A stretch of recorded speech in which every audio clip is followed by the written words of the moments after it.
Барлықтарыңызға қайырлы күн болсын. Сәлем оқушылар. Жақсылап ыңғайланып жайғасып алыңыздар. Бүгінгі сабақ өте қызық болады. Аток физика сіздермен байланысты. Аток ағаймен әрбір сабақ қызықты, әрбір сабақ ерекше. Жалпы напитігім дайын, тіпті құртқа дейін дайын, так что бүгінгі сабақ қызықты өтеді. Тіпті артымда менің, қараңыздар, биыл 2024 жылы физикадан 50-50 балл жинаған Балнұр атты оқушымның сертификатына дейін тұр. Так что сіздерге жұғысты болсын, келер 2025 жыл. Енді бұл сабақты көріп отырғандардың барлығы 2025 түлектері деп ойлаймын, себебі бұл сабақ солар үшін арнайы түсірілуде. Ал кеттік, физиканың фундаменті, ХБЖ дәреже. Өзімізге ыңғайлы орынға жайғасып алсақ, сабағымызды жаймен бастайық. Математикалық физика алғашқы қадам. Жалпы Қазақстанда ұбт тапсырушы түлектердің 50%-ға жуығы достарлар ХБЖ-ны дұрыс білмейді екен. Бүгін біз осы пайызды кішкене азайтатын боламыз, білетіндердің пайызын көтеретін боламыз. Так что бұл сабақты соңынан қараңыздар, шамамен 25 минутқа созылады деп жоспарлануда. Сабақ соңында сені 3 бонус күтіп тұр. Перемотать етіп, соңына барып алудың қажет жоқ. Жақсы, кішкене кайфовать етіп, сабақты қарап, пайдасын алып, потом бар, өз уақытысымен көріңіздер. Окей? 3 кайфовый бонус, так что сіздерді күтемін, достар. Ал кеттік ал. ХБЖ, дәреже, ондық цифрамен қалай жұмыс жасаймыз, соның барлығы осы сабақта ашық түрде айтылатын болады. 1960 жылы халықаралық бірліктер жүйесі енгізілді, яғни ХБЖ. Тестте көп жерде байқаған жарыстар SI деп жазылады, System International, яғни халықаралық бір система деген мағынаны білдіреді. Жалпы түсіндірейінші, ХБЖ деген нәрсе енгізілмей тұрып қалай болды? Мысалға, қазақтарда қарс деп айтатын, қолмен есептейтін. Мысалға, не знаю, ағаш керек болса, 5 қарс деп айтатында, 2 метр ағаш емес, 5 қарс ағаш алып келді. 5 қарс маған ағаш алып келді дейді. Әкесі ағаш керек жерді өзінің қолмен есептегенде, ол баласының қолмен 12 қарс болып кетеді да ол. Сондай бір түсінбеушіліктен осындай ХБЖ деген нәрсе енгізіледі. Ладно ғой, бізде қарс. Англияда ең алғаш, енді дамыған мемлекеттердің бірі Британия, Ұлыбритания, Англия жақ қой, енді сол жақтың бір принці, төр басында отқан енді үлкен бір кісінің баласы, аяғының размері, 41 размер дейді ғой, ол жақта фут деп айтылады, 1,5 фут деген сияқты. Прикиньте, 1 метр деген, мысалға, бір ХБЖ ғой, 1 метр деген, бәріне түсінікті тілдегі өлшем. Сол Британия елінде ХБЖ енгізілмей тұрып, ойлаңыздар, любой нәрсені сол принцтің аяғының размерімен өлшейтін болған ғой. Например, үйдің патологын есептеу керек бола ма? Принцтің 17 табаны деп. Прикинь, сондай болған 1960 жылға дейін. Сондай нәрсе, сондай бір түсінбеушіліктер өте көбейіп кеткендіктен, жалпы барлық әлемнің физиктері, мықтылары жиналып, бас қосып, осындай қой болмайды бұл нәрсе. Тоқтатайық деп, ХБЖ деген нәрсені енгізген. Так что қазір любой шама градус Цельсий десе, сен түсінесің, что Африкада қазір 17 градус деп айтса, салқындау екен ғой қазір деп қаласында. Мысалы, не знаю, Аргентинада қазір қыс болып жатыр, -5 градус десе, суық, аяз екен деп айтасың. Түсінікті ғой, то есть бәріне ортақ ол градус деген нәрсе. Вот. Кеттік әрмен қарай, сандарды стандартты жазу. ХБЖ-дан бөлік, бүгін біз сандарды стандартты жазумен жұмыс жасайтын боламыз. Физикада есепті шығару барысында өте маңызды. Үлкен ыңғайсыз стандарт физикада нереально көп. Алғашқы механика, динамика, статика, алғашқы бөлімдерде байқалмауы мүмкін, но по крупному бөлімдерге өткен кезде сені нереально ыңғайсыз стандарт қадайтын болады. шошитын боласың. -27 деген сандар көрінген кезде мынамен қалай жұмыс жасаймын? Калькуляторға сыймайды анау. Сол кезде саған по-любому мынау 10 саны, который дәрежесі бар. Осымен жұмыс жасау керек болады. Бүгін осымен қалай дұрыс жұмыс жасау керек түсіндіретін боламын. Окей? Кеттік, let's go. Ал бастайық жаймен. Бірінші ХБЖ-дан бұрын осы дәреже, сандық дәрежемен қалай жұмыс жасаймыз? Соған тоқталайықшы, ал кеттік. Қараңыздар, мынау 10-ның x дәрежесі, көбейту 10-ның y дәрежесі, x, y, понятное дело, екі түрлі цифра деген нәрсені білдіреді. Ол бізде көбейтілсе, ортасы көбейту болса, бізде дәрежелері қосылады екен. Окей. Бұлай келсе, ол бәрі түсінеді ол нәрсені. 10-ның 5 дәрежесі, көбейтілген 10-ның 7 дәрежесі тең 10-ның 12 дәрежесі деп, окей, қадалмайды одан. Но бұлай келсе, точно қадалады. Например, 0,000 45 көбейтілген 200 көбейтілген 10-ның мысалы қанша дейік, 19 дәрежесі, например. Осылай келді. Мынау, скорее всего, қадап тастайды. И осындай сандармен қалай оңай дұрыс жұмыс жасау керек, мен соны түсіндірем. Ал кеттік, давайте. Қараңыздар, бірінші кезекте біз любой нандай неприятный цифраны не істейміз? 10-дық дәрежесі барға келтіреміз. Оны қалай келтіреміз? Қараңыздар. 1, 2, өтірден кейін қанша сан тұр? 5 сан ба? 10-ның -5 дәрежесі деп жазамыз. Өтір тұр ғой? Сол үшін минус болады. И соңғы цифраға санаймыз. Бізде мына жақта 45 деген коэффициенттің өзі қалады. 45 көбейтілген 10-ның -5. Болды, вообще проблема жоқ бұл жерде. Көбейту дейсің. 200 көбейтілген 10-ның 19 дәрежесі дейді. Қалай жазайық? Окей, 2 көбейтілген 10-ның 2 дәрежесі деп жазамыз. Артында қанша 0 бар, соны аластар бұл жерде уже. И көбейтілген 10-ның 19 дәрежесі мінекей. Тең 45-ке көбейтеміз 2-ні. Коэффициенттерін бірінші көбейтіп аламыз. Ол 90 болады. Көбейтілген 10-ның енді дәрежелермен жұмыс жасаймыз. Қараңыздар. Мынау 2, мынау 19, екеуі плюс, понятное дело, 21. Енді -5 плюс 21 деген дәреже кеп тұр бізде. Сонда бұл не болады бізде? 90 көбейтілген 10-ның -5 плюс 21. Осы 26 деп шаятындар бар. Жоқ, егер 1 плюс тұрса, бұның жиыны мәні минус болады. Яғни екеуі азайтылады. 21-де 5-ті азайта алатын жарсың енді. Ол 16 болады. Дұрыс па? 16 дәреже плюс болады. 90 көбейтілген 10-ның 16 дәрежесі. И все, проблема шешілді. Вот. Оңай, оңай ғой, айтшы, оңай ғой, өте оңай. Вот, суть осы, мағына осы. Бұл бізде көбейту жағдайы. Ең көп келетін жағдайлардың бірі. Егер бұдан да ары қарай ықшамдау керек болса, уже сен білесің, 9 көбейтілген 10-ның 1 дәрежесі, көбейтілген 10-ның 16 дәрежесі. Тең болады 9 көбейтілген 10-ның 17 дәрежесі. Валя. Енді уже жаймен сен қолың үйрене бастап, көбірек есеп шығарғаннан кейін уже все, сен мынаны лақтырып жүресің, 17, 9, 17 дәрежесі. Ертең сенде 26-тан кейін контекст келсе, 31-ден кейін сәйкестендіру келсе, 36, 37, 38, 39, 40-шы сұрақтарда көп жауаптық бес есеп келеді. Сол кезде осындай нәрсені білу өте қатты қажет болады, достарлар. Жақсы, ал кеттік. Егер де нерде қазір өтір санаудан кішкене проблема болып жатса, ол нормально, окей? Қазір онымен біз жұмыс жасаймыз. Енді екеуі де минус жағдай келуі мүмкін.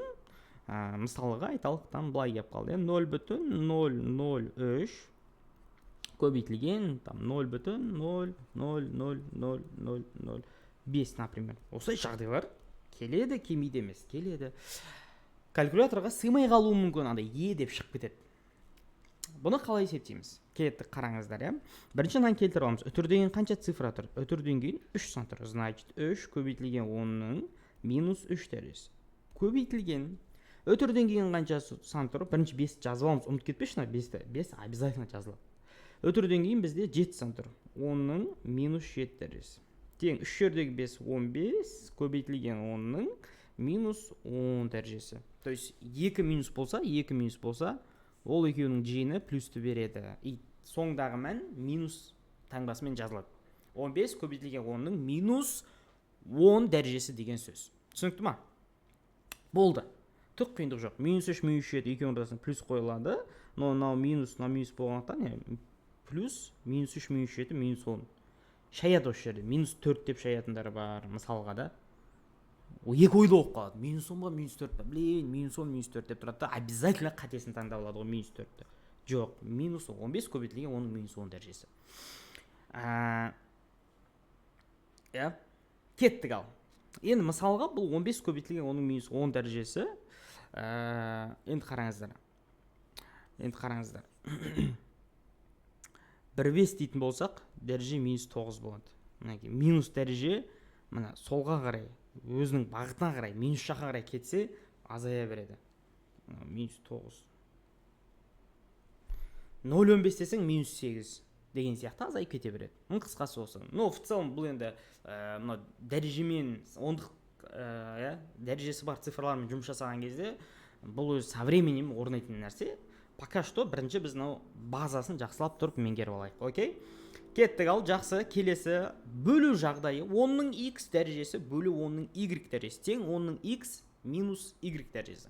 Қалай жұмыс жасаймыз? Так.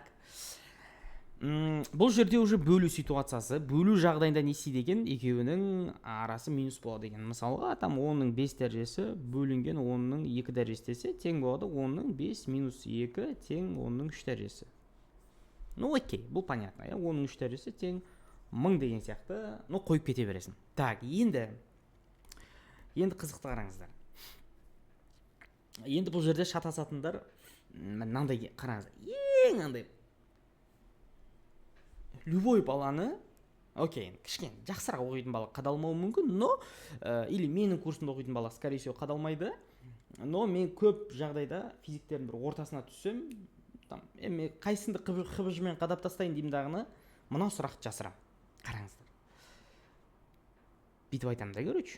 7000 бөлінген 0,007 тең қанша болады деймін оны. 1 деп шаяды ол көбісі. Ну окей, білетіндер айтады, но көбісі 1 деп шаяды. Енді сен бұдан қателеспе. Окей? Қалай ол? 7000 деген ол бізде 7 көбейтілген 10-ның 3 дәрежесі. Бөлінген астында 7 көбейтілген 10-ның минус 3 дәрежесі. Тең болады. 7 мен 7 салам алейкум болады. Минус 3 деген үстіне плюс 3 болып барады. Сол кезде 10-ның 6 дәрежесі шығады екен. Астындағы таңба кері болып өтетін яққа қарай. Минус 3 болса плюс 3 өтеді. Плюс болса минус өтеді. Мысалға плюс 2 ғой. Үстіне минус 2 болып өтті деген сияқты ғой. Үстіне всегда ортадағы линиядан былай қарай өткен кезде всегда кері қарама қайшы таңбамен өтеді екен. Бұл нәрсені біз түсінуіміз керек, бұл нәрсені қолдана алуымыз керек. Окей, let's go, кеттік. Так, басқа қандай случай бар? Мысалға. Ну, окей, былай, наоборот беріп көрейік. Мысалға. 0, 0, 0, 0, 0, 0, 0, 6 бөлінген 600 деген сияқты. Тең. Тоже калькулятор есептей алмауы мүмкін. Біздің бұл не істейміз? Өзіміз опаңа есептей аламыз. 6 көбейтілген 10-ның так үшеу 6 цифр бар екен, минус 6. Бөлінген 6 көбейтілген 10-ның 2 дәрежесі. Тең болады. 6 мен 6 салам алейкум болады. Но плюс 2 ғой, үсті минус 2 көп баратын яққа қарай. Сонда 10-ның минус 8 болады. Енді минус 6 минус 2 ол минус 8. Оны уже біз білдік. 2 минус тұрса, ол екеу қосылаттағыны минус таңбамен шығады екен. Сонда оның минус 8 дәрежесі болады. Ал енді қарасаған, айтады саған. 10-ның минус 10 дәрежесі қылып жазу үшін алдына қалай жазасын десе, сен алдына 100-ді қойып жібересің. 100 10-ның минус 10 дәрежесі. 100 деген 10-ның 2 дәрежесі, 2 минус 10 минус 8-ді береді. Минус 10 деп жаз десе, алдына қарай былай жіберіп қуып жүрмейсің да, короче. Окей? Окей, ладно. Бұның бәрін қазір алдағы уақытта тағы да шыңдаймыз, үйренетін боламыз. Пока базовый нәрсені біле берейік. Кеттік келесі. Бағына қағида, осы қағида, достарлар. Астында 1 бөлі 10-ның плюс y болып тұр, үстіне минус y болып өтеді деген сөз. Окей? Көбінесе, надан қателеседі оқушылар. Мысалға, үстінде 7 деп тұрады, астында мысалға 7 көбейтілген 10-ның 10 дәрежесі деген сияқты тұрады. И найкен қысқартады, тең 10-ның 10 деп қуып кетеді. былай емес, минус 10 дәрежесі. Окей. Астындағы таңба всегда наоборот кері таңбамен өтеді. Ана жер шамалы сыймай қалған екен. Оның 10 деп қойып кетеді, минус 10 деп жазасыздар. Астындағы таңба үстіне всегда кері шамамен өтеді екен. Жақсы, кеттік, әрмен қарай жалғастырамыз. Келесі жағдай, мінекей, астында минус y болса, плюс y болып өтеді деген сөз. Қағида, бұндай қасиеттерін бәрін аккуратно дәптерге жазып аламыз. Жақсы, міндетті түрде черновикке емес, бір серьезный дәптер арнап, немесе бір физика дәптерінің бірінші бетіне жазып қоятын нәрселер бұл. Окей? Сен бұл сабақты осы жерге дейін қарап отырсаң, скорее всего, сенде ХБЖ-дан проблема бар. Кое-какие косяки есть. Сен либо вообще ХБЖ-дан білмейсің, либо қиналатын жерлерің бар. Значит, саған не істеу керек? Бұның бәрін жазу керек. Бірінші бетке әсіресе түртіп алу керек. Қызыл пастамен важный жерлерін түртіп жазып отыру қажет. Жақсы? Кеттік, әрмен қарай. Келесі бір ерекше қағидалардың бірі, қараңыздар, оның x дәрежесі сыртында y дәреже, оның x көбейту керек. Енді бұны былай түсіндіремін да мен. Бұл всегда, y-ның орнында всегда 2 тұрады. Физикада всегда 2 тұрады. Мен просто y деп жаза салдым. Например, мынандай жағдайлар келіп қалады. Тестта 0 өтір 0, 0, мысалы там 6 дейді да, там 5 дейік. И сыртында бұлай квадрат түсіп қалады, мінекей. Осындай ситуацияда не істейміз? Бірінші, калькуляторға жүгірудің қажет жоқ та, бұны ауызша есептей салатын нәрсе. Қараңыздар, 5 көбейтілген 10-ның өтірден кейін қанша сан тұр? 3 сан тұр. Минус 3. Не үшін минус? Себебі өтір. Өтір 0,0,1000, 0,100, 0,10 десе минус всегда алынады. Сыртында несі бар? Осының сыртында квадраты бар. Тең болады. 5-тің квадраты бізде 25. 10-ның минус 3-тің квадраты минус 6 болады. 9 деп қойып кетпейміз. Жақсы, көбейтіледі екен. Дәрежемен дәреже көбейтіледі. Квадратталып кетпейді. Жақсы, көбейтіледі всегда. Сонда 25 көбейтілген 10-ның минус 6 дәрежесі болады екен. Все. Қағида осындай. 25 көбейтілген 10-ның просто минус 6 дәрежесі болады екен. Вообще қиын емес, вообще проблема жоқ. Плюс дәрежені де бір көре салайық. Например, там айталық, там осындай ситуация келіп қалды. Сыртында квадраты бар. Кеттік, 4 көбейтілген 10-ның нөлдерін санаймыз. 5 нөл бар бізде, 5 дәреже. Сыртында квадрат тең. 4-ті квадраттаймыз. 16. 4 бұл коэффициент. Коэффициент как положено квадратталады. Ал дәреже мен дәреже көбейтіледі. 10-ның 10 дәрежесі болады. Бит жазып кететіндер бар ғой, 16, 25 деп ұрып кететіндер. Сен не қылса, есік ана жерде шығып кете берші дейсің ғой, короче. Жақсы, бұндай қателік жасамаймыз. 16 көбейтілген 10-ның 10 дәрежесі болады екен. Білу керек қағидама өте маңызды, өте маңызды. Келесі, түбірастан. Енді квадрат еді, бұл түбірас. Білесіздер, түбірде мына жерде жасырын 2 деген цифра тұрады. Түбірде всегда жасырын 2 деген цифра тұрады. Ол деген сөз, мына бөлу болып барады. Жаңа көбейту болып барса, көбейту болып барды ғой, енді бұл жерде бөлу болып барады. Өте маңызды, қараңыздар енді. Осы жерде мынандай қиын жағдайларға сіздер тап болуларыңыз мүмкін бұл өмірде. Сол үшін не істейсіздер? Мән бересіздер. Қараңдар. Мысалға, например, былайда 0 өтір 0, 0, 3 дейік мысалға, я? Например. Енді осыны түбірасына алады, короче. Осыны есептейді саған. Конечно, бұны есеп келмейді енді. Есеп шығару барысында осындай бір, соңында осындай бір моментке кеп қалады. Бұл жерде біз не істейміз? Қараңыздар. 3 көбейтілген 10-ның дәрежеден санаймыз. Қанша бізде? Өтірден кейін қанша сан тұр? Соны бәрін санаймыз. Өтірден кейін бізде 5 сан тұр. Минус 5 деп жазамыз. Түбірдің астында. Енді 5 деген сан 2-ке бөліне ма? Бөлінбейді. Бұл x әр қашанда не болу керек? Әр қашанда жоқ болуы керек. Значит, не істейміз? Окей. Значит, біз бұны 30 деп жазамыз. Көбейтілген 10-ның минус 6 болады сол кезде. Көрдің ба? Осыны жазу қиналады көбісі. Сен просто былай ойлады, қазір қара. Анау 0, ол 10-ның 1 дәрежесі деп ойлады. Анау 10-ның минус 6 дәрежесі. Енді жойылса минус 5 шығу керек деп ойлады. Сен наоборот ойла. Результатымен былай салыстыр, ыңғайы келіп тұрса, норма нормально. иә, басында үйрену үшін кішкене уақыт кетеді, осындай ойлануға уақыт кетіп қалады. Но со временем бұл автоматизацияға өзі келеді, автоматом кетіп қалады өзі, тас автоматом кетеді да. Ол үшін, конечно, сіздер кемінде бір 300-400 есеп шығару керексіздер да. Тікелей осы қиын дәрежеге келіп қалатын, сондай бір 300-400 есеп шығарсаңыздар, уже автоматқа келіп қалады. Но бір 10-15 мысал шығарып, ойбай, мынау қиын екен, мынау болмайды екен деген нәрсе әрине қате. Ал кеттік, 30. Енді қараңыздар, 30 түбірастан шықпайды. Дұрыс па? 30 түбірастан шықпайды. Но бізге самый главный дәреже түбірден шықса болды да. -6 ғой, ол түбірастан -3 болып шығады. 2-ке бөлінеді деді, иә? Түбір болса, ол 2-ке бөлім шығады. -3 болады. Ал енді 30-ды сен жоқтап түбірастан шығара саласың. 30-ды түбірастан шығаратын болсақ, шамамен 6 өтіп кетеді, 5 жетпей қалады, значит 5-тің квадраты 25, 6-ның 36, енді бұл жерде калькулятор қолдану керек боласыздар. Но крайний вариант бұл 5 пен 6-ның ортасындағы сан да, короче. 5,5 деген сияқты сан болуы әбден мүмкін. Ну, например, давайте есептей салайықшы. Есептей салайық. Кеттік.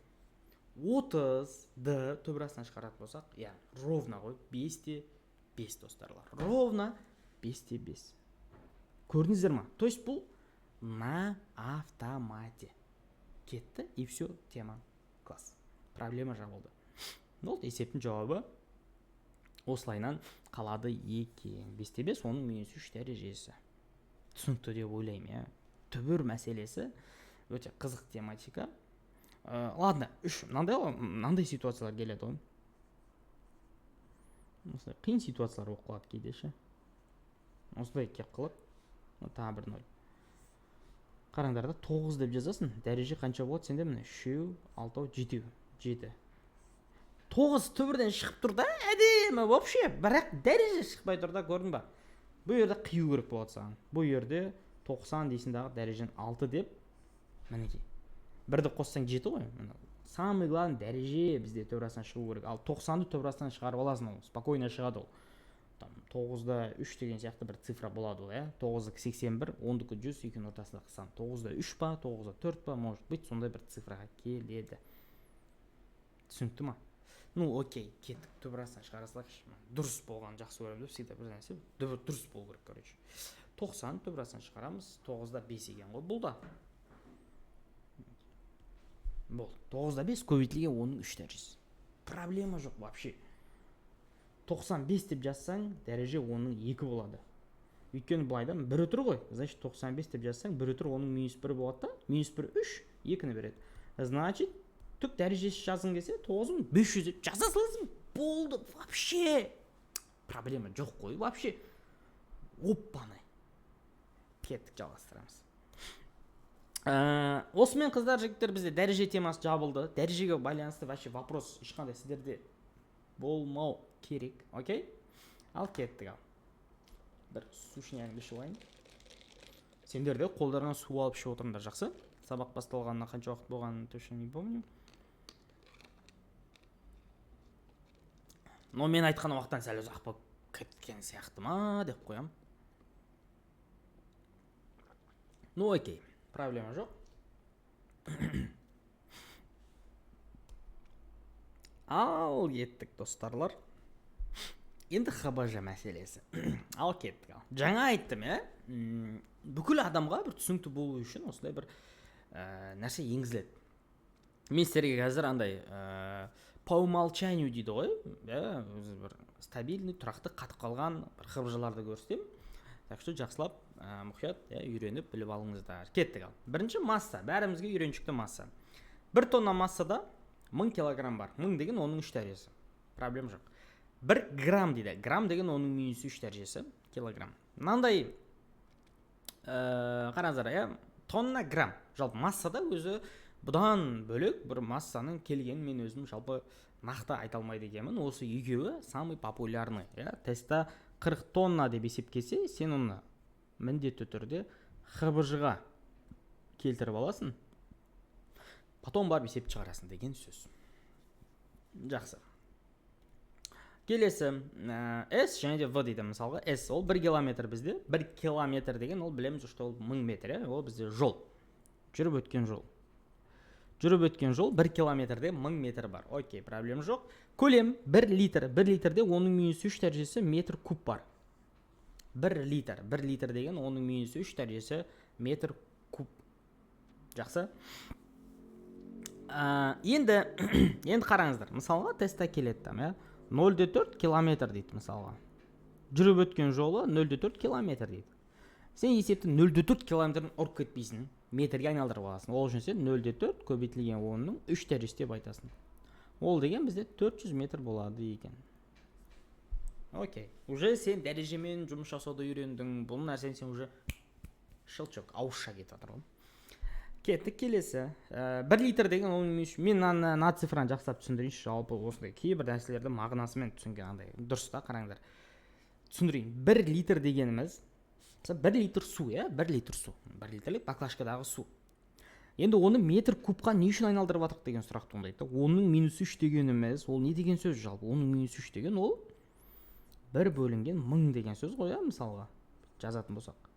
То есть 1 метр кубты 1000-ға бөлсе 1 литр толады деген мағына ғой, түсіндіңіздер ма? 1 метр куб деген не? 1 метр куб дегеніміз былай 1 метр, былай 1 метр, былай 1 метр, былай 1 метрлік бір дене. Вот осы 1 метр куб болады. Там былай деген сияқты ғой, енді кете береді дальше больше. То есть бір коробка ғой, бүкіл жағы бір, биіктігі 1 метр, былай 1 метр, былай 1 метр, короче. Соның ішіне 1 литр су құйсаң, ол соның 1000-нан 1 бөлігі болады деген нәрсе да. Жақсы. Керек болады, тестта керек болады. Кейін өздеріңіз түсінесіздер, есеп шығару барысында айтады сендерге, там көлемі 35 литр дейді. Көздерің банк болып отпаңдар, не деп белгілеймін деп, бұны В деп белгілейсіңдер. Бұл көлем болып есептеледі. 35 көлемнің өлшем бірлігі метр куб, негізгі ХБЖ-дағы өлшем бірлігі. Литрмен есептелмейді, метр куб есептеледі. Кеттік, әрмен қарай жалғастырамыз.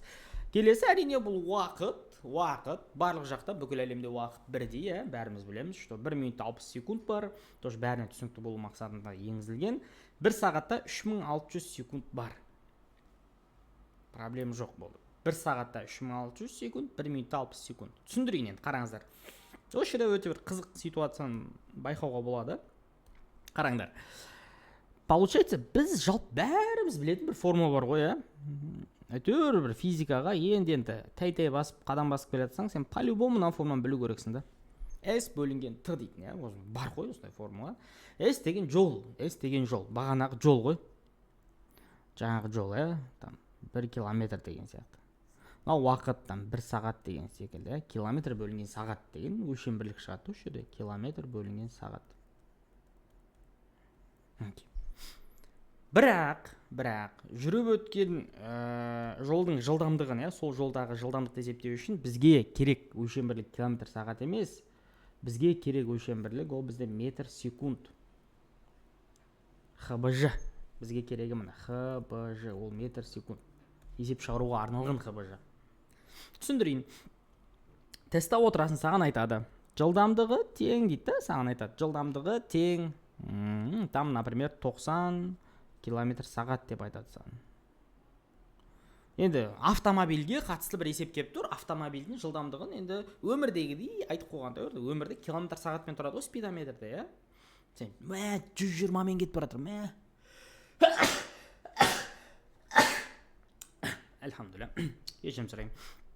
Енді қараңыздар, сау бол дейсің ба? Рахмет. Өй, жаным. Сіз деп сөйлесің, сау болыңыз деп сөйлесіп кетсең. Так, кеттік. Сені оятайын, сәл бір ойың бөлініп жатса, бір инстаграмға кіргің деп баратса, сол ойыңды бір бері қарай қаратайын деп әдейі түшкірдім. Специально. Осы жерде түшкіретін бар 30 минуттарда. Ал кеттік ал. 90 километр сағат. Давайте, осыны біз метр секундқа айналдырайық. Есепті бұлай шығаруға болмайды, метр секундпен шығарамыз. Ол қалай болады? Ол бұлай болады, қараңыздар. Тең. Окей, 90-ға тиіспейміз. Километр дейді. Километр деген біз білеміз. 1 километрде ол 1000 метр бар. Сағат, 1 сағатта 3600 бар. Тең. Қысқартып жібереміз. Артында 2 0 мен артында 2 0 көзін құртамыз. 936-ға бөлсе 25 деген сан шығады. 25 метр секунд. Міне әдемі, керемет, өте жақсы. Өте жақсы. Или былай істеуге болады. Автоматым тезірек істей салайыншы десеңдер, осы 90 деген санды, мына 90 деген санды аласыңдар дағыны, мына 10 мен қысқартса, былай 3/6 болып түседі да, сөзді 3/6 деген санға бөле саласыңдар. Тоже 25 шығады. Түсіндіре алдым, иә? То есть километр сағатты метр секундқа айналдырудың ең қысқа жолы ол 3/6 деген цифраға нақты бөле салу. Бірақ, мынандай жағдай келе ма? Келеді, қараңыздар. Мысалыға, там айталық сіздерге бүйтіп айтады да. Мысалға, там қанша? 54 дейік. 54 километр сағат. 54 емес. Мысалға, там бүйтеді. Блин, қанша дейін? Например, там 600 метр бөлінген минут деп кеп қалады. Мысалға. Мынау дұрыс емес қой, бізде метр секунд болу керек, дұрыс па? Иногда осылай кеп қалады. 600 метр, 1 минутта 600 метр жүрді дейді. Бұл уже автокөлік емес, бұл уже велосипед болуы мүмкін да. Осындай ХБЖ кеп қалса, не істейсің сен? 3/6-ға бөліп жүрмесің ғой, дұрыс па? 3/6-ға бөлу үшін километр сағат болу керек. Бұл жерде не істейсің? Бұл жерде сен 600 метр, енді ол метр, ол түсінікті. Минут деген ол бізде 60 секунд болады. Екеуін қысқартасың, 10 метр секунд шығады екен. Түсінікті? 10 метр секунд. То есть, мінекей, қандай болып келсе де, сен білу керексің да оны. Былай да келуі мүмкін. Әрине, бір 90% десе, бұл именно километр сағатпен келеді. Важный, ең самый главный, біліп алыңдаршы деп айтатын жерім осы жер. Спокойно, километр сағатты метр секундқа айналдырып жүріңдерші. Серьезно, тәйік жеріңдерші былай. Түзу. Басты көтеріп қойып. Любой ХБЖ деп жүріңдерші. Сендер айтайыншы, осы ХБЖ-ны, дәрежені, ондық дәрежеге келтіруді жақсылап үйреніп алсаңдар, блин, физиканың любой бөлімін, любой тақырыбын әкешімен үйреніп аласыңдар, смело. Мынау фундамент қой, мына тамыры қой. Тамырын өсіріп алсыңдар, ара любой фрукты өсіре бересіңдер. Алма, алмұрт, апельсин, лимон, арбуз десең, кеттік. Келесі, енді бұлар universal деп қойық. Бұлар қараңыздар енді. Жаңа тонна деп атырық, мысалға, километр деп атырық, сағат деп атырық. Олар определенный, бір нацеленный, бір затқа бір негізделген ғой. А мұналар негізделмеген да бұлар. Мысалға айтайын, түсіндірейін. Тестте көріп қаласың сен, например, там бейт тұрады. Мысалға қанша дейік. Например, 700 килоньютон деген цифраларды көріп қаласың. 700 килоньютон деген цифраны көріп қаласың. Бұл негізі болу керек не? Бұл негізі болу керек 700 ньютон болу керек та негізі. Бүйірде кило деген лишний. ХБЖ-ға айналмай тұр. ХБЖ-ға айналдыру үшін не істейсің? Осы мынау 8 дәрежені жатқа бөлу керек. Бұл жерде кило деген тұр міне К. Бұл оның 3 дәрежесі. Значит, 700 көбейтілген оның 3 дәрежесі ньютон. Мысалға, например, мынандай жағдайлар келді. Қараңдар. Өте күшті нәрсе үйретемін. Мысалға, сен есеп шығарасың, есеп шығарған кезде сенен мынандай сан шығады. Например, қалай дейік? Мысалға, там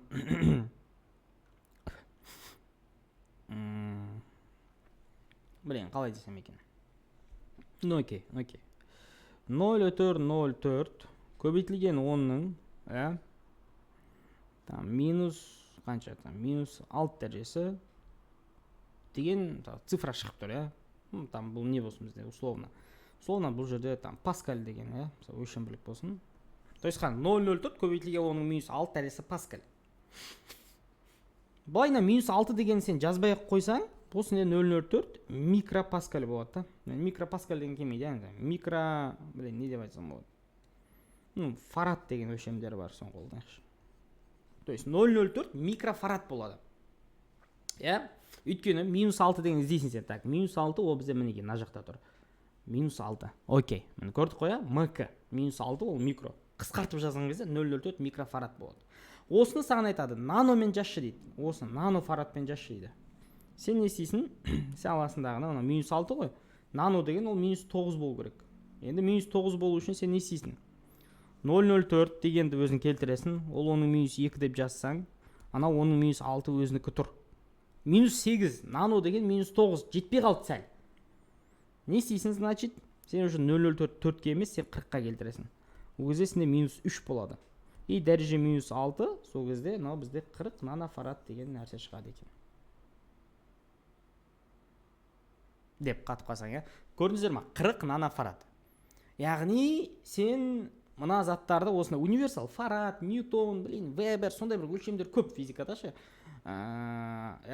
Сол өлшемдерге арналған қысқарту түрлері ғой, былайша айтқанда. Универсальный қысқарту түрлері. Қысқартып жазғың келсе, осы стандарт қолданасың. Кило 10-3, 10-6, 10-9, 10-12. Енді 12 деген қатты шілі көп келе бермейді. Мұны қатты көп келе бермейді.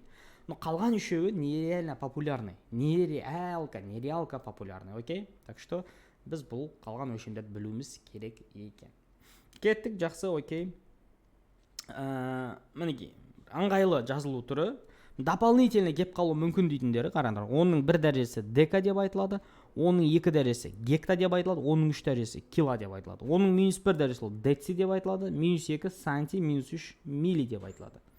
Түсіндірейін, минус 2 санти, минус 1 деци, минус 2 санти, минус 1 деци. Бұлар қалай келу мүмкін еді? Бұлар деци, санти деген мына жерде көп келеді, қараңыздар.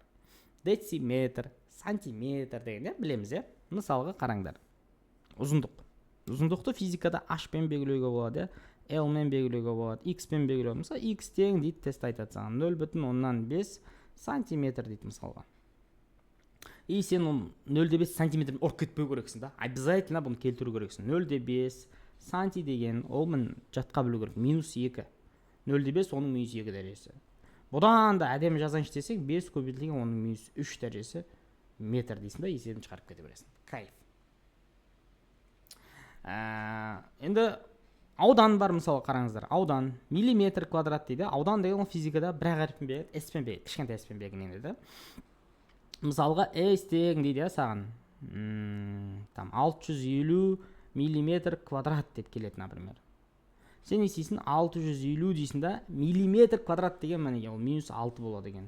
Жазасын, есебін шығарып кете бересің.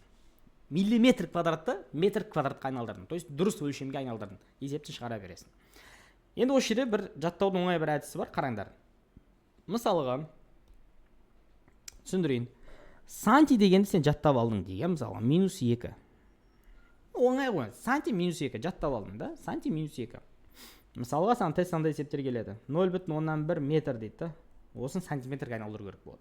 Сен 10 сантиметр деп айналдыра алу керексің. Себебі бір тұржытасың минус 1, 2 тұржытасың минус 2 сантиға келеді. Қараңыздар, сантиметр ол оның минус 2 дәрежесі. Сантиметр квадрат дейді, қараңдар. Сантиметр квадрат дейді. Бұл минус 4 дәреже. Сантиметр куб дейді, ол оның минус 6 дәрежесі.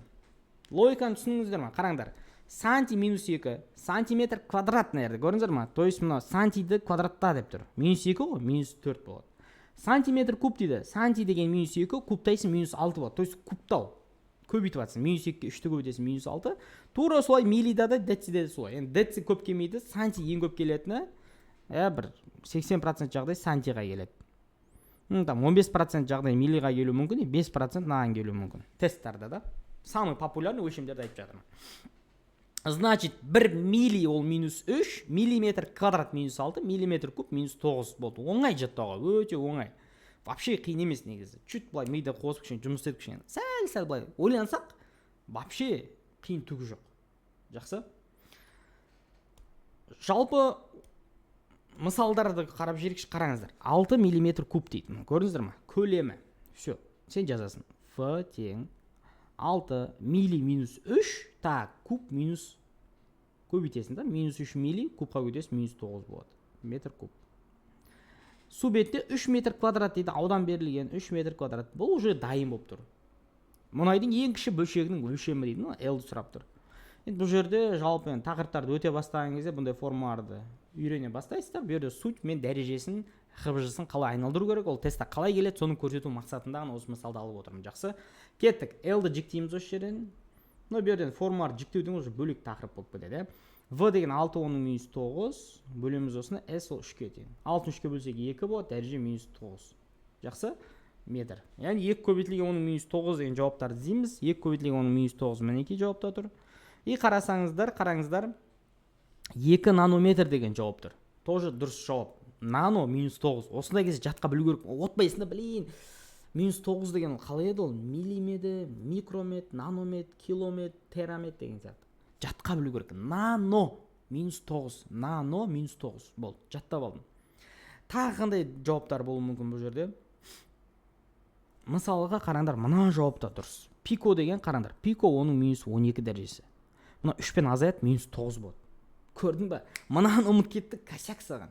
Құрдан құр болмайтын бір есептен жауап жіберіп алдым да. Болмайтын бір есептен жіберіп алдым. Осечка. Түсіндір ғой, ХБЖ қаншалықты маңызды екендігін. Кеттік, жалғастырайық. Тұрақты 2 килопаскаль дейді, мінеге. Тұрақты 2 килопаскаль П әрпен белгілейміз.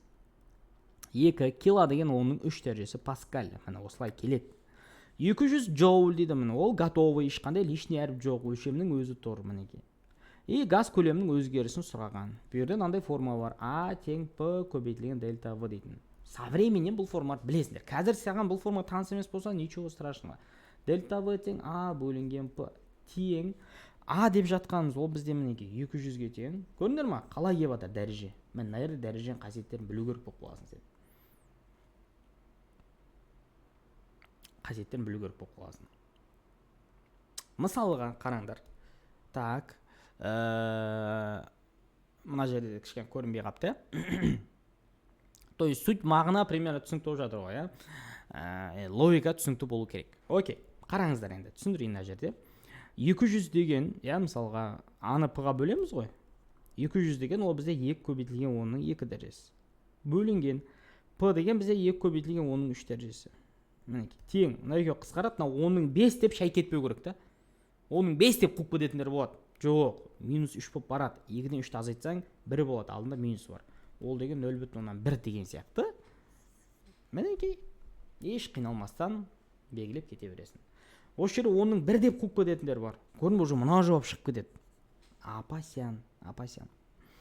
Келесі бір мысалды көрсетейік сіздерге. Так, қараңыздар.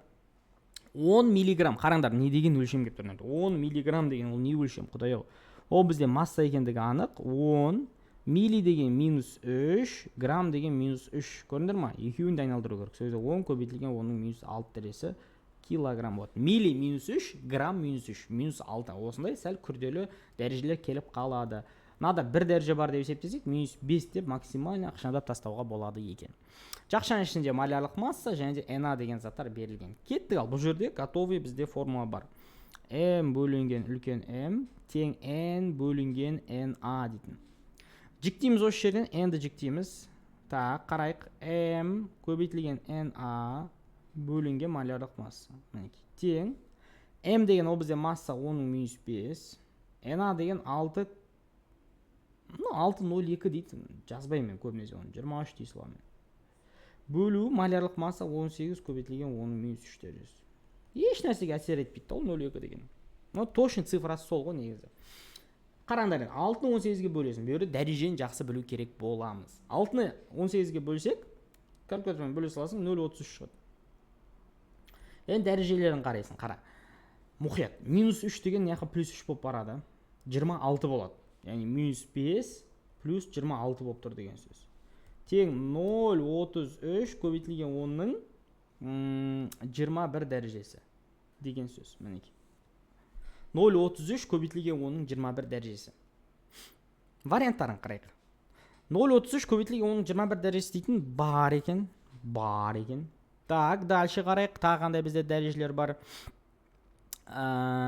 Мынау жөт қате, 3-3 көбейтілген 10-ның 20 дейді. Дұрыс ба? Әрине дұрыс. Өйткені 10-ға қарай өтіл жұртатын болсақ, минус 1 дәреже болады ғой. 33 десең, ол минус 2 болады да. 3-3 десең, минус 1 болады. Дұрыс жауап. 330 дейді, дәрежесі керінше көйіп кеткен дұрыс емес әрине. 0,03 көбейтілген 10-ның 19 дәрежесі дейді. Жоқ, дұрыс емес. Өйткені қараңдар, мысалы, былайға жылытсаң, минус 2 дәреже ғой. Ол вообще 0,3 екен ғой, қате ол. 33 көбейтілген 10-ның 23 дәрежесі дейді. Әрине бұл дұрыс емес. болды. Яғни былай оңға қарай жылжыған кезде минус бір дәрежемен дәреже азаяды дағыны, керісінше азаю керек, ол көбейген.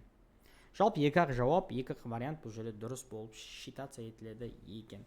Жалпы қыздар, жігіттер, осындай тақырып, 35 минут деген 45 минут болып кетті, I'm sorry. Или мен 25 дедім. Ну ладно, окей. Самый суть не? Пайдалы болды деп ойлаймын. Я самый главный мақсат пайдалы болды деген сенімдемін. Эфирдің соңында естеріңізде болса, мен эфирдің басында, то есть, айтқан болатынмын, кайф бір бонустарым бар деп. Давайте, солар жайлы қысқаша айта кетейін. Осы видеоны соңынан қараған роднойларға арналады. Соңынан қарағандар, красавчиксіңдер осыңдар. Вообще ХБЖ-дан қиналмай 2025 жылғы ботта максимальный балл 45 плюс физикадан жинауларыңызды тілектесім. Общий емес, физикадан. Жай қоштаса салмай 3 штук Адушинский сыйлық беріп кетсем деп отырмын. Кеттік. Біріншісі,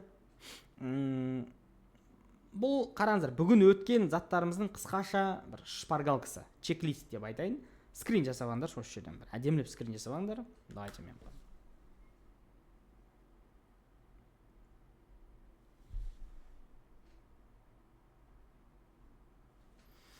Удаши. 50 балл. 50. Қараңдар, скрин жасағандар. Білмеймін, не знаю, ксерстан шығарбаңдар, жаттамаңдар мынаны, жатқа білу керексіздер. Ұйықтап атып, таңғы сағат 3-те оят жеріп, абзал, мега қанша, 10-6, наноше, -9, сантиметр куб, -6. Геп тұратындай болу керексіздер. Олай болмай ма, оптика деп қумай-ақ қойыңдар, жақсы. Мынаны қатырғаш, ХБЖ, шағарып. Кеттік. Бұл бір. Екінші бонус. Осы сабақтың соңын, сабақтың любой бір жерінен, как раз жаңа скрин жасадық қой, сондай бір скрин жасап, или там запись экрана, вообще кайф болады, бір күшті бір жерін запись жасап, сториске сабақ жайлы бір отзывын жазып кетсең, өзіңнің аккаунтың сторисіне, мен отметка жасайсың, инста парақшам отметкасын жазып қойын, atok.skhu. Енді сіздер сол аккаунттан келдіңіздер ғой, білесіздер деймін. Осы аккаунтты отметка жасайсыздар дағыны, мен сіздер байқаймын, қараймын, өзім сторисіме салып қоямын. Сабақ жайлы бір отзыв жазып, білмеймін, от души жазыңдар. 50 мысалы дайын файл берем. Осындай ХБЖ, дәреже, космос мысалдар бар.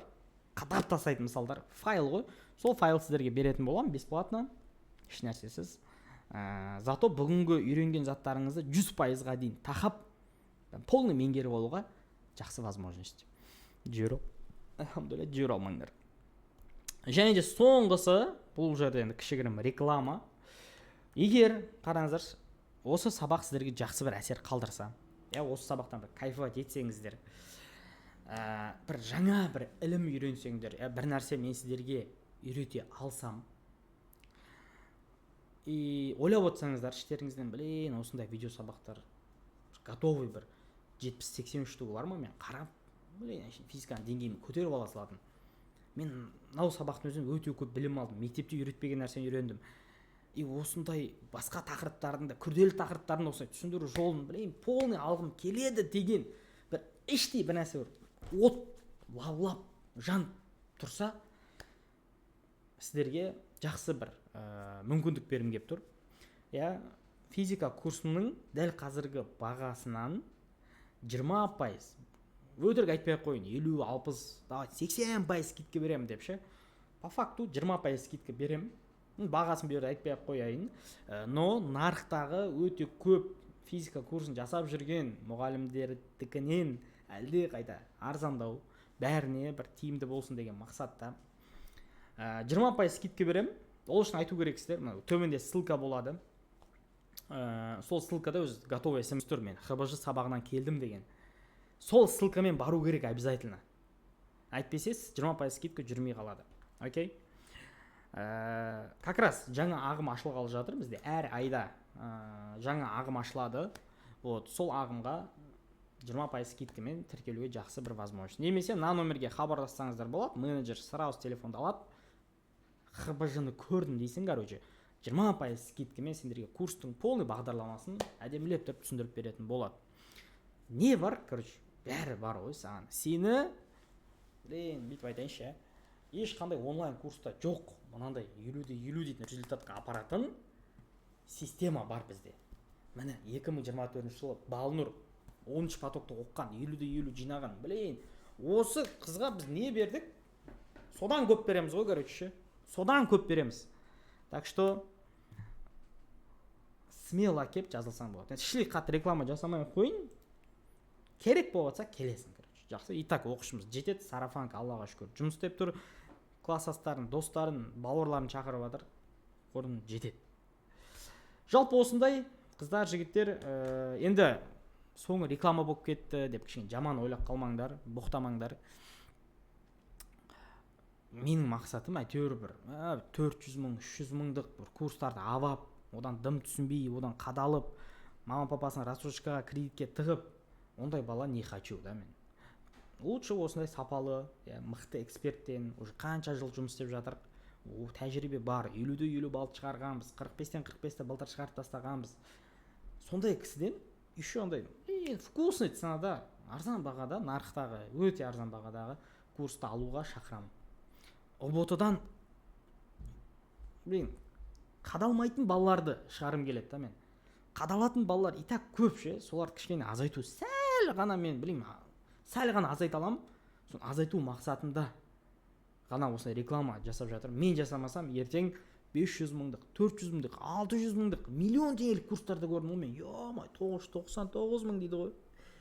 ОБОТ-ға дайындап отыр сондай баға. Ужас та. Так что қыздар, жігіттер, қадалмай, звондап, күштілеп тұрып, сен саған тиіп, саған ауыр сөздер айтып, артынша курсын сат жеретіндерге алданып қалмаңдар, пожалуйста. Всем чао, какао, келесі кездескенше, келесі кездесуіміз курста болады деп сенемін. Всем пока, всем удачи. Сенімен тікелей эфирде отырып әңгімелескім келеді. Google Meet'та отырып, айына 2 рет, 3 рет кездесіп, есеп шығарып бірге. Кайф емес па? Сені күтем. Всем удачи, всем пока. Келесі кездескенше осындай күшті, қуанышты сәттерде жолыға берейік. Чао, какао.